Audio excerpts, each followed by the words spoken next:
Hi everyone, hello সবাই, কেমন আছো? তো আশা করি সবাই খুব ভালোই আছো। আমি তো ঠিকঠাকই আছি। তো আজকে একটা নতুন ভিডিও নিয়ে তোমাদের সাথে চলে এসেছি। তোমাদেরকে আমি আগেই বলেছিলাম আমার একটা শর্টসে যে কিছু ইনফরমেশান আমার দেওয়ার আছে। তো এটাই সেই ইনফরমেশান, যারা গাছ প্রেমী তাদের জন্য আই থিঙ্ক এটা খুবই হেল্পফুল হবে। এবার আমি জানি না যে আমার ভিডিও কোন কোন সাবস্ক্রাইবার বা কোন কোন ফ্যামিলি মেম্বার্স আমার কোথা থেকে দেখছো বা দেখো, কিন্তু যারা ধরে হালিশহর, কাঁচরাপাড়া, নৈহাটি এই জাতীয় এলাকায় থাকো তারা অনেকেই জানো, আবার অনেকেই জানো না। কারণ যে জায়গাটার কথা আজকে তোমাদেরকে আমি বলবো সেটা শর্টসেও আগে বলেছি, এবার আজকে এই বড় ভিডিওতেও বলবো। সেটাতে গেলে না তোমরা অনেক কম দামে খুব ভালো গাছ পাবে, খুব ভালো, লিটারেলি খুব ভালোই পাবে।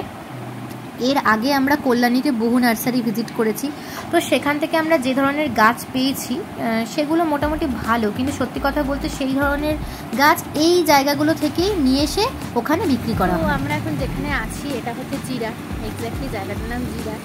তো এখানে গাছের তো সম্ভার প্রচুর, আমি তোমাদেরকে আগেও দেখালাম।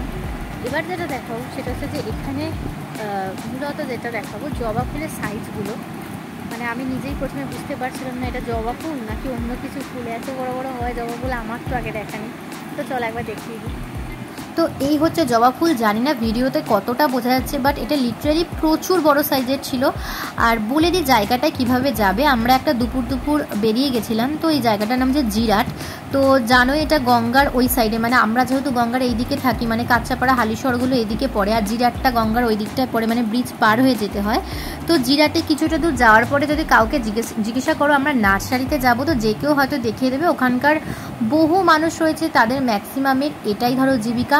তারা অনেকেই রয়েছে গ্রামের পর গ্রাম এগুলো করেই তারা সংসার চালায় বা উপার্জন করেন। আর সত্যি কথা বলতে এখানে গাছের এত রকমের ভ্যারাইটি দেখেছিলাম আর এত রকমের কোয়ালিটি দেখেছিলাম, দাম প্রচণ্ড রিজনেবল ছিল। আর এখান থেকে প্রচুর গাছ নিয়ে এসে এই জায়গাকার এই ধরো কল্যাণী বা আরও অন্যান্য বহু দূরের মানুষ বিক্রি করে, তারা হয়তো আরও অনেক প্রাইস নেয়। তো এখানে গেলে তোমরা, আমি কি করে তোমাদের বোঝাই, ধরো 300 টাকা 200 টাকারও হেরফের এরকমও গাছ দেখেছি। এবার গাছ যারা ভালোবাসো বা যারা ধরো ইনডোর প্ল্যান্ট করতে চাও বা এমনি আউটডোরের জন্য কিছু নিতে চাও, তারা অবশ্যই এখানে যেতে পারো।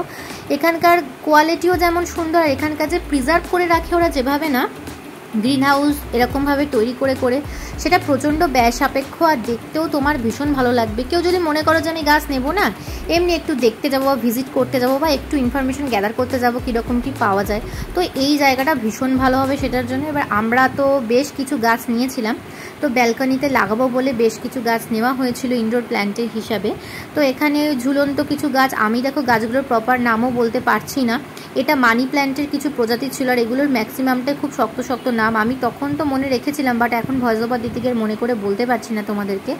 তো বেশ 7-8টা মতো গাছ ওখান থেকে আমরা নিয়েছিলাম, ভীষণই ভালো লেগেছিল। তো সেই গাছগুলো তো আমি প্ল্যান্টেশন করেও ফেলেছি, তোমাদেরকে নেক্সট কোনো ব্লগে দেখাবো।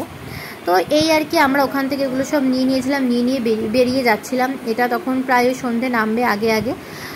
খুব ভালো ছিল জার্নিটা, তোমাদেরকে আলাদা করে আর আমি কি বলবো। তো আমি তোমাদেরকে জায়গাটা বলে দিলাম, যারা যেতে চাও তারা অবশ্যই গিয়ে একবার দেখতে পারো। আর এটুকু বলতে পারি, এখানের থেকে যারা কেনো তাদের প্রচুর হেরফের হবে দামের মধ্যে, টাকার মধ্যে, আর মনের মতন কিছু তোমরা এখান থেকে পেতে পারো। তো সেই জন্য আর দেরি করো না, অবশ্যই ওখানে গিয়ে ভিজিট করো। আমাদের তো ভীষণ ভালো লেগেছে, এর আগে বহুবার আমরা গেছি, এটা ফার্স্টবার না, এই প্রথমবার তোমাদের সাথে একটু ডিটেলিংয়ে শেয়ার করলাম। যদি আরও কোনো কিছু জানার থাকে অবশ্যই কমেন্ট করো, আমার যথাসাধ্য আমি চেষ্টা করব তোমাদেরকে হেল্প করার।